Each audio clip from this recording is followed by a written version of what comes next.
Hey everyone, welcome back to the Jay's Fit Down podcast. I'm your host Jay, and I'm here today with Cade Tjomsland. He is the host of the NFL Study Hall podcast. I appreciate him coming on tonight, talking some ball with us, and a lot of interesting stuff to get to. So, thanks for coming on, Cade. Oh, for sure, Jaden. Thanks for having me. Of course, man. So, so we're done with the Super Bowl. The season's over with, man. Chiefs are champs, all that good stuff. Now we're in the off season. Now we're in like the dog days, I guess you could call it, of the NFL. And we're in the off season. Combines this week. Combine starts this week. Drafts coming up in April. But so we get your thoughts, man. Like, who are some good free agents out there? Who are your guys that you think are gonna get a lot of interest this off season? Well, Jaden, first of all, I'm not a huge fan of ranking every free agent 1 to 100 or something Yeah, like that. I don't think that's fair to the players that one position is better than the other position player, right? yeah, So here are my top three guys when it comes to every position that's out there, right? And again, there's also like when it's not like a draft when you have your big board of just all the top players and a team's just like, I want that guy. Or in fantasy football, when you're like, this is the best player on the list, I'll take him. Every team has a certain style. Every team has a certain type of player they are looking for. So even though our rankings or any other analyst ranking may say something, that doesn't really mean much to a lot of teams, right? But for those who are out there who want to see who's better than the others, here's who I got. So when it comes to quarterbacks, obviously the biggest one is Lamar Jackson, right? yeah, The man is going to make his bank no matter where he goes. I personally think he should and possibly will stick with the Baltimore Ravens. I think that's just best for him. I think he loves that city. I think he loves that environment. They just haven't paid him yet. And so as soon as they get their mental game around for doing that, they should be good there. Well, next is Aaron Rodgers. Now, he's technically not a free agent, but I mean, the Packers are pretty willing to trade him at this point. So I consider a lot of teams willing to trade and get picks and make some sort of deal. It's as if Aaron Rodgers is a free agent. I mean, we're literally talking about the Aaron Rodgers sweepstakes. yeah, So you can put him on that list right now, right? And then lastly, I would say Derek Carr is my guy there. He's still on like tier 3, but I think he's the best there. The other free agents that are out there are like Daniel Jones and Jimmy G. Now, Daniel Jones, I think, will stick with the New York Giants. And when we talk about free agents, you also have guys who are like, okay, that they're pretty much going to stay, right? Like Geno Smith. Geno Smith is technically a free agent, but I don't really see a lot of ways he's leaving Seattle. And a lot of talk hasn't been out there about where Geno Smith could go because I got a really good feeling the Seattle Seahawks are going to do whatever it takes to keep him there, right? So there's guys who are on the market as free agents, and then there's guys who are technically free agents, but we don't really see them leaving soon. Another guy is, when it comes to a different position, Jason Kelsey. Like, the Philadelphia Eagles have to be crazy to let Jason Kelsey go, right? But he's technically a free agent. So that's how I look at that. But definitely Lamar. Everyone's willing to give whatever for Lamar. Aaron Rodgers, even though he's old, even though it's late, I still think he's got 2 more seasons of competitive Super Bowl caliber quarterback. And then Derek Carr is waiting to get on a good team, getting to get in a new environment outside of Las Vegas and Oakland. So those who I got there. The other bigger positions, there's not a whole lot of running game out there. Yes, there's Saquon. Yes, there's Josh Jacobs. Yes, there's Tony Pollard. But those aren't guys that I feel like a lot of teams are going to go after. Like, the Giants have to keep Saquon. oh yeah, You are yeah, nuts to not get rid of Saquon. If you're the Raiders, you already let Derek Carr go. You have to keep Josh Jacobs. If you're the Dallas Cowboys, I'd get rid of Ezekiel Elliott faster than I'm getting rid of Tony Pollard at this point, right? So a lot of those guys are free agents, but I think they still want to and will stick with their own organizations. For wide receivers, your number one guy is OBJ. He still hasn't played for a team. He's got another offseason to get fully healthy. I see someone picking him up for a 1 or 2 year contract. But the bigger stuff is on the defensive line and the offensive line. So when you come to defensive line, you got Javon Hargrave out there, who put up one of his best seasons and went to a Super Bowl with the Philadelphia Eagles. You also have Darren Payne, Jermont Jones, some of the big-time names on the defensive interior line who are going to make bank this offseason on some desperate teams. Because, honestly, you have a lot of teams that may need a quarterback but are desperate for defensive side, i.e. the Chicago Bears, who we'll get to in a second. Yeah. But there's definitely a lot of big guys on the defensive line. Definitely a lot of big guys in the secondary. Philadelphia Eagles may lose one or both of C.J. Gardner-Johnson or James Bradbury at this point, both Pro Bowl caliber guys. And then on the offensive line, obviously the biggest name is Orlando Brown Jr. from the Kansas City Chiefs, who had another Pro Bowl season. I mentioned Jason Kelce earlier. We also have guys like Mike McGlinchey and then tight ends like Evan Ingram, Mike Gesicki, Dalton Schultz. You got guys there who can help out the offensive line as well. So there are definitely some big names, but I would consider it more with the team that you're talking about, right? So quarterbacks, obviously got Lamar. Defensive side of the ball, like the Bears, or I'm a Houston Texans fan, and I've been dying for defense lately.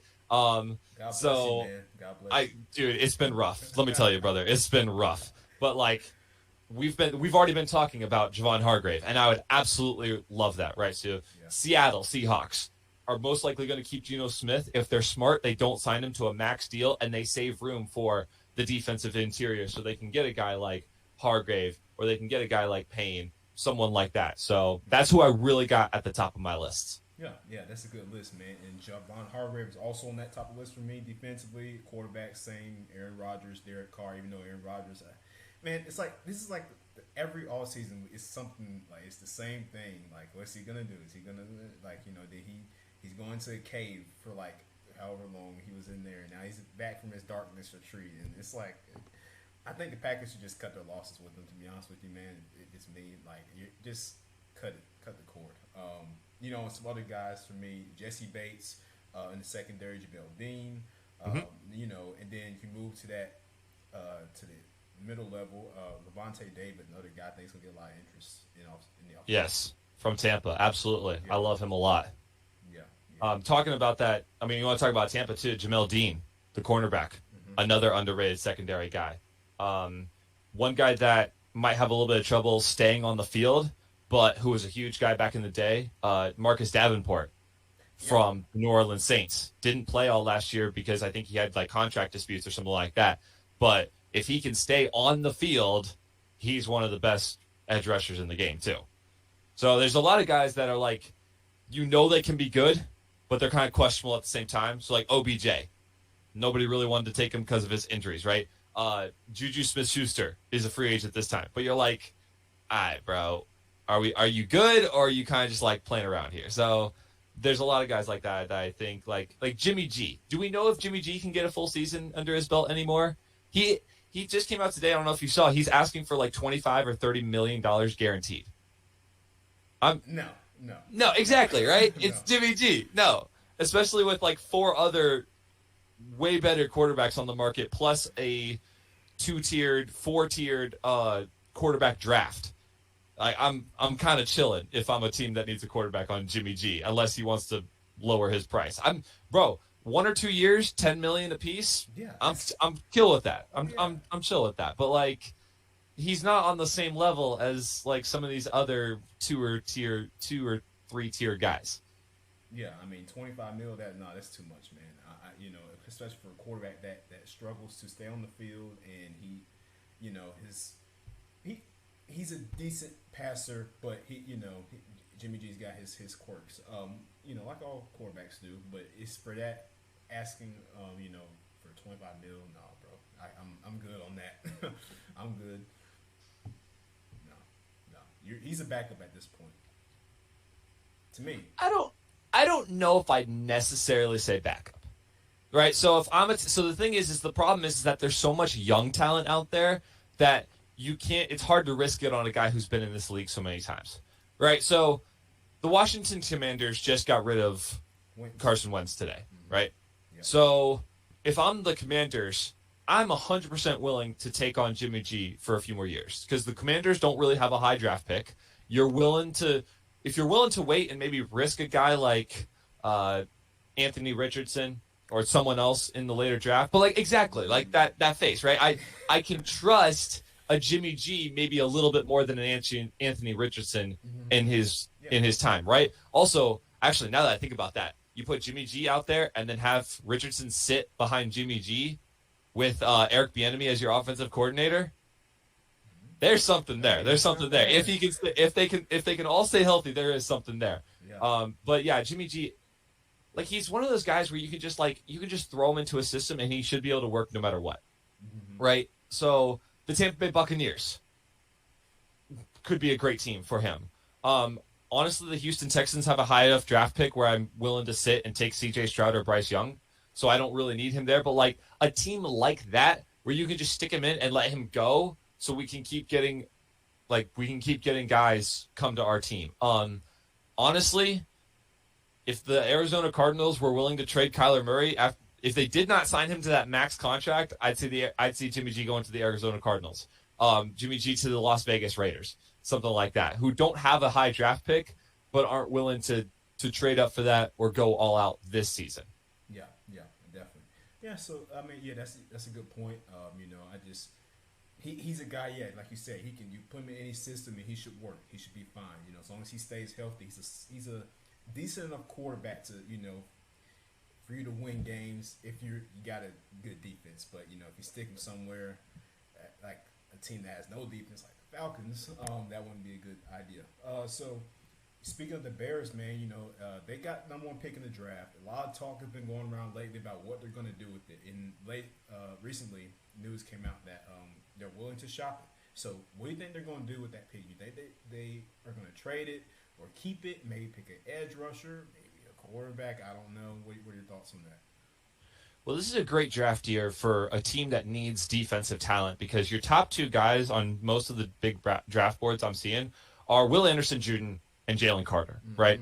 So if you're the Bears, can you get a guaranteed defensive guy along with draft picks? Because I don't think if it's just 3 first-round draft picks for the Chicago Bears, I don't necessarily think it's worth it because I got one of two guys who are guaranteed to be defensive studs, right? So it's basically how the Chicago Bears view Will Anderson Jr. and Jalen Carter. So let's talk about those two guys real quick. So Will Anderson Jr. obviously is the best defensive edge rusher in this draft. Yeah. He had 10 sacks last year, but he had 17 and a half sacks the year before. Right? He has been the guy at Alabama. Jalen Carter doesn't necessarily put up a lot of stats, but he is an absolute monster up the middle, will attack the run game, will pressure the quarterback, make him have bad throws, make him scramble, and he is just a tank. He's a mini tank right up the center, right? So, and honestly, the Chicago Bears need both, right? So the Bears were dead last year when it comes to opposing points scored per game. They were dead last in sacks per game at just 1.2 sacks a game, and they were second to last in rushing yards allowed per game. So they got to have something in the middle.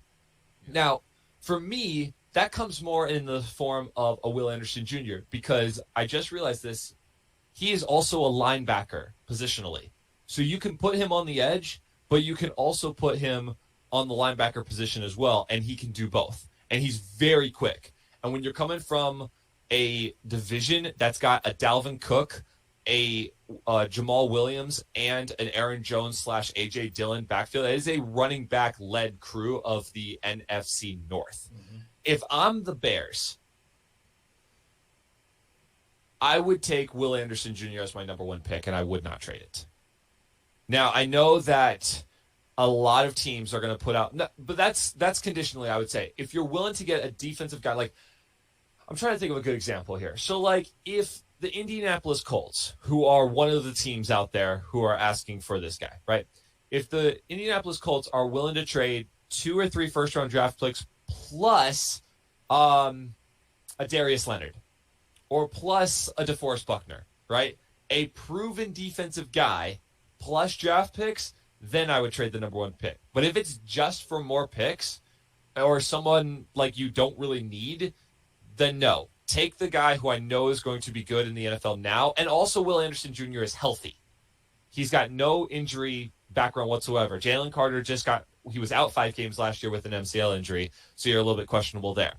But unless you can guarantee me a defensive player who's proven himself in the game today, like who's the guy from Carolina? Burns? Yeah. The guy from Carolina that – okay, so if Brian Burns is in that trade talk for the number one pick, then I'm taking him for the like 2 first-round draft picks plus Brian Burns, then I'm taking that. You know what I'm saying? Yeah. I don't think it's just worth it for picks. You have to have someone proven to help out that defense now. Yeah, that's a good point. The Bears, now why they were considering or talking about Justin Fields, listen, and they made this clear, like, he's their guy, he's their QB, so you can shut down the Fields trade rumors. Like, I don't think that's going to happen. It doesn't make much sense. They just really need to focus on, like you said, the defensive line, because you got to the game's won in the trenches. You got to be able to stop the run. You got to be able to pressure the quarterback, especially in today's league. It's a pass-heavy league. So you have to do those two things. And you also have to be able to protect your quarterback. So offensive line, another problem for the Bears that they need to address seriously. I like that take, man. I agree with you. Yeah, I think Yeah, they should. And also credit to Justin Fields. So, like, last year, last offseason, I was trashing on the Chicago Bears. I had them going, like, I think I maybe have correctly predicted a 3-14 record. Like, I was completely low on this team. I did not think Justin Fields was worth it. I thought but he showed, like, he is just a few tiers back of how Jalen Hurts is playing. Like, he needs to model how Jalen Hurts has been playing, not Lamar Jackson. Lamar Jackson, for me, is still too much on the running side. Jalen Hurts has done an excellent job of balancing both. Now, the Bears don't necessarily have the receivers to do what Jalen Hurts has been doing with Devontae Smith and A.J. Brown. By the way, I was not a fan of that Chase Claypool trade. I did not think he was worth that. And, yeah, that turned out to be a mid-pick. But they still need a big-time wide receiver. But Jalen Hurts, or Justin Fields, what he did last year, when he basically put that entire team on his back, showed that he's willing to be and worth it to be a franchise quarterback. So credit to him, because if he had any season that resembled his rookie year, I'm done. I was like, all right, bro, you have the skill, but you obviously don't have the factor that it takes to get outside the pocket and throw the ball. And he proved everyone wrong. So shout out to Justin Fields just to get in this position. Yeah, man. Shout out to Justin Fields. And you mentioned that a lot of these quarterbacks, in recent years, and I guess you can even, you can put Anthony Richardson in this slot. A lot of the scouts are kind of saying he's raw, which is why when you mentioned earlier, like, taking him, like, if you're a team, like, I don't know about Anthony Richardson, and I'm at least throwing him out there, like, in his rookie year. No, he needs to develop. He's got to, get the mechanics down. He's very talented, raw, but you need him to, work on his mechanics. So yeah, and Justin Fields has improved. He's improved. He's going to continue to improve. And I just hope they get him some receivers, man. Gosh. Oh, yes, absolutely. I mean, like, you have the running game for him with David Montgomery, he had an off year this year, but I still think he's an elite running back. But, yeah, give him some receivers. Cole Kmet, I think, might have been his, like, number one wide receiver last year. I mean, that's how sad that receiver core is. But, honestly, they do have cap space. That's the other thing going for the Chicago Bears. They have over $98 million in cap space right now. So they can spend it if they want on some legit guys. But the other thing you can do is probably wait for more better receivers. Like I said, the best receiver out there right now is OBJ, followed by Jacoby Myers and Juju Smith-Schuster. Those aren't really huge names for me right now. Could you throw Sterling Shepard in there? If he stays healthy, he's solid. Yeah. But at the end of the day, like, it's Sterling Shepard who could maybe be is Sterling Shepard a number one wide receiver in the NFL for a team? I mean, he's been for the Giants. Yeah, exactly, right? And the Giants, you saw what they did in the playoffs, right? Yeah. So I think Sterling Shepard is an absolutely amazing, like he's up there with OBJ. Personally, I don't think OBJ is a number one wide receiver worthy player. I think OBJ shines when he's not the guy that you have to go to every time. You saw that with the Los Angeles Rams. Yeah. The man just came in there, did his job, and he ultimately got the ball. I think that's kind of what a Sterling Shepard type player is. I think that's what a Chase Claypool type player is. That's what the entire Bears team is right now. It's just guys who, they're functional guys, but there's not a superstar. Mm-hmm. Yeah, that's a good assessment. And, but in this league, man, you got to have that number one receiver. Like you saw the Eagles with A.J. Brown. You see, like, the way he just came in and, exploded. Why the Titans traded him, like I don't know, but he came in and exploded. And this Devontae Smith on the other side, that was hard to stop.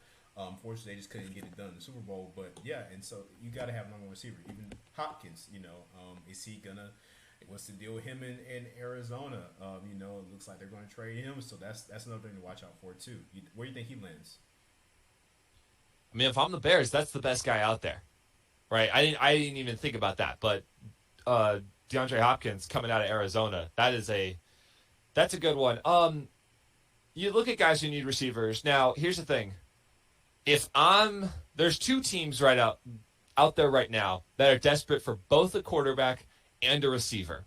That's the New York Jets, who I'm going to talk about later, and the Atlanta Falcons.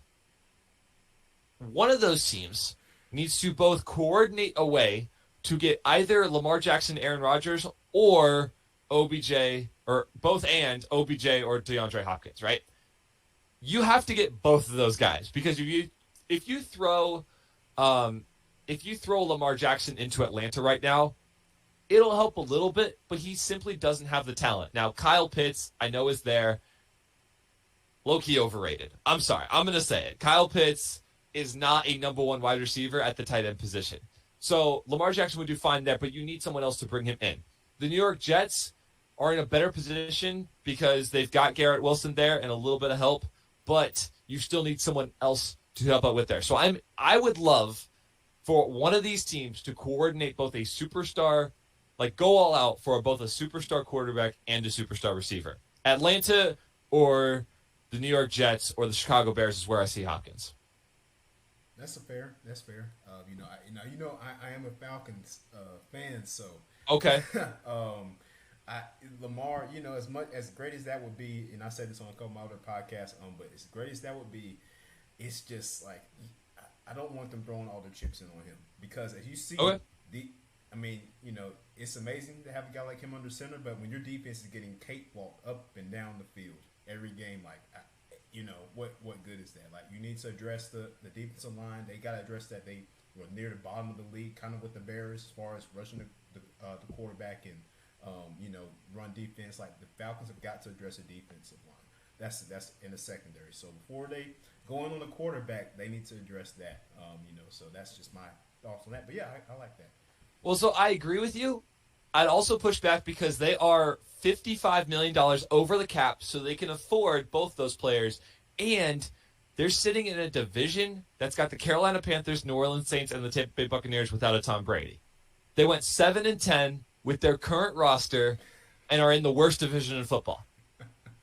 Like, the time is now, man. If you want to try to win this division, the time is now. Like, the Saints aren't going to get the Saints aren't looking at getting a good quarterback. Derek Carr already said no. Carolina Panthers look like they're riding high with what they got. Maybe they'll draft somebody, but they're going to have to throw the kitchen sink to do it. And the Tampa Bay Buccaneers are right now scheduled to play Kyle Trask. You can ride high with Marcus Mariota one more year, but you have to maybe throw Derek. No, exactly. No.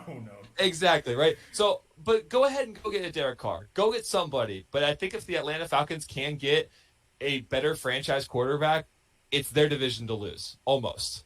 I think so. Yeah, you're right. They seem like they're riding high on Desmond Ridder right now. So, Okay. we'll see what happens next year. It looks like they're going to give him the full keys, at least at the moment, to the car. So we'll see how he looks. He in the final 4 games he played, this past season, he looked all right. So I expect to see what happens out of him. But Marcus Mariota, no, man, that's a done deal. This dude, he's a good dude, talented. He was top pick some years ago, but you got to be able to throw the ball more than 20 yards down the field in the NFL now. He can't do that on a consistent level. So it's time to cut the losses with Mariota. Yeah. What are your thoughts? So I actually just had a conversation about this with some of my coworkers. What are your thoughts on Arthur Smith as the head coach?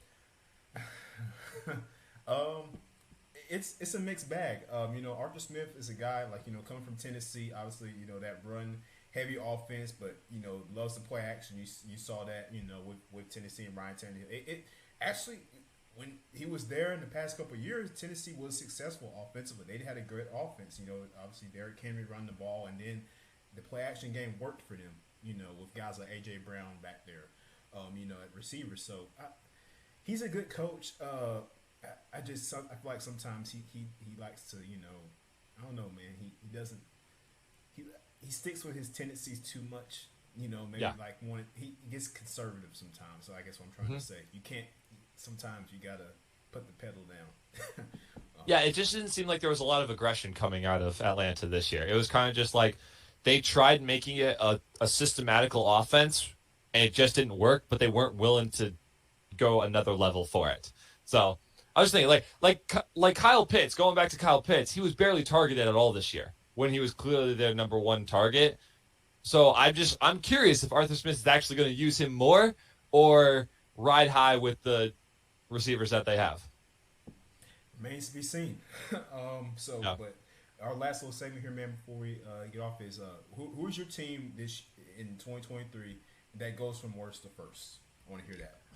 So, first of all, this is a tough one because every year you try to ask this question, it doesn't seem like anybody's going to. And then there's that one team that blows everyone out of the water and does it, right? For me, it's the New York Jets.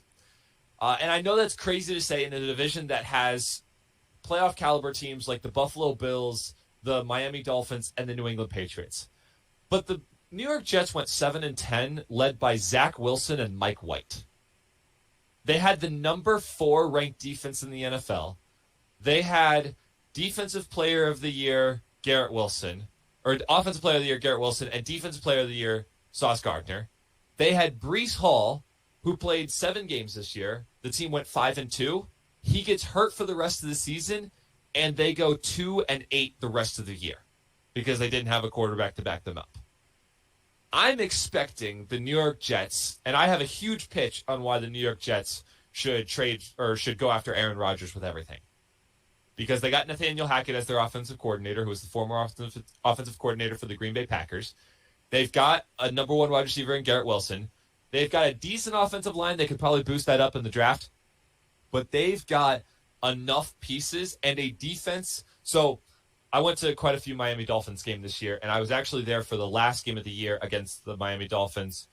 The Jets couldn't have gotten to the playoffs, but that defense was all over Skylar Thompson with a good offensive line for the Dolphins. So, that team was a quarterback away, in my opinion, from going to the divisional round of the playoffs. And I expect them to get that quarterback this offseason, which means I expect them to have a winning season next year. And a Buffalo Bills defense that is at a loss for answers, a Miami Dolphins team that doesn't know what they're supposed to do at quarterback, and a New England Patriots team that's kind of just going to be, again, they went 9-8 this year. I expect them to do kind of the same thing next year, unless they can find an option at the offensive side with an explosive player, and they probably will lose Jacoby Myers this offseason, right? So I think the New York Jets, with that defense, with that coach, I absolutely love Robert Saleh. When the coaching carousel was going 2 years ago, I was screaming every episode for the Houston Texans to go after Robert Saleh, and they didn't. And it still aggravates me to this day. You guys got D'Amico Ryans. He's great.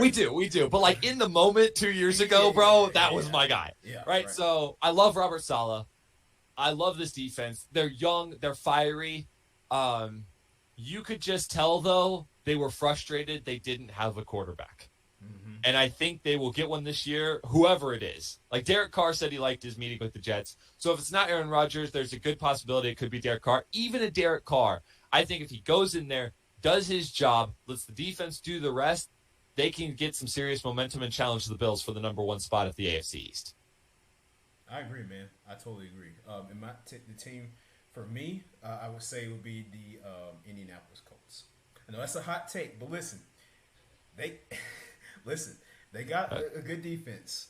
I just think they need a quarterback. I think they really need a quarterback, and if they get a guy like whether it's C.J. Stroud or Bryce Young, who I'm a little so on, even though I'm an Alabama fan, but anyway, if they go and get one of those guys, and you got Jonathan Taylor, great running back, one of the best in the NFL, if not the best running back in the NFL. Telling you, man, I think the Colts. I don't know. Yeah, that's my team. Yeah. So I like that take. Except I said the exact same thing for the last 2 years, and they've disappointed me twice now. Well, Carson Wentz, Matt Ryan, Both failed me, and therefore I'm not falling for that. I'm not falling for that this year. I'm not doing it. Jonathan Taylor had one of the most disappointing seasons we've seen from a number one running back the year before. They did not utilize him well. You say they have a defense. It's kind of like what? Maybe in the teens in ranking. It's not great. And they're not the worst in their division. Sorry, that's my team. So they're not worst to first. They're bad. You're like saying a bad team's going to win a bad division. Right. Yeah. Okay, fine. Go for that. No, I agree. They're definitely a quarterback away from doing something. They've got an offense. They have a decent defense. I'm not trashing on their defense that hard. I have just not seen like the culture come out of the Indianapolis Colts. It might just be Matt Ryan. Like when that game against the Minnesota Vikings where they blew their 30-point lead, right? That might have been a Matt Ryan thing more than an Indianapolis Colts thing, right? But yet again, I look at the game on week 17 against the Jacksonville Jaguars where they win and they're in and they lose to like a 2-13 Jacksonville Jaguars team in Jacksonville, right? There is something about the Indianapolis Colts right now, ever since Andrew Luck left, that doesn't have a winning mentality. Unless you can get some sort of dog at quarterback with C.J. Stroud and Bryce Young, I'm not too certain. Also, I think the Jacksonville Jaguars are going to have an amazing season this year. Me too, definitely. They look good, and they just if they get some more pieces there, man, they'll have definitely a good squad. With the Colts, like you said, and that's a good point you made with the culture, right? Ever since Luck left, it's kind of been like, they just been floating through the years and getting these watched quarterbacks like every single year, like Phillip Rivers, like Carson Wentz, Matt Ryan, like. Just now, if they go and get one of these quarterbacks, man, I think, if not this year, this upcoming season, but the following season, man, the Colts will definitely be back in contention. You could definitely see that. When you originally asked me the question, the other team that I was debating with is the Denver Broncos.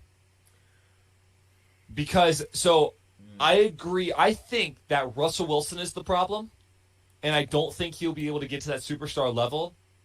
But if they can retain all their defensive components, because that defense was stellar last year, yeah, it was. Right? Like if they scored, I forget what the stat was midseason. Like if they scored 20 points or more every single game, they'd have gone like 11-2, somewhere in the middle of the season. Like that offense was absolutely horrible. Now they've got Sean Payton in there, who knows how to coach this type of quarterback. I mean, compare Russell Wilson and Drew Brees. They're very similar. Maybe not as much of the running style, but like stature, arm throw, deep ball ability, right? Mm-hmm.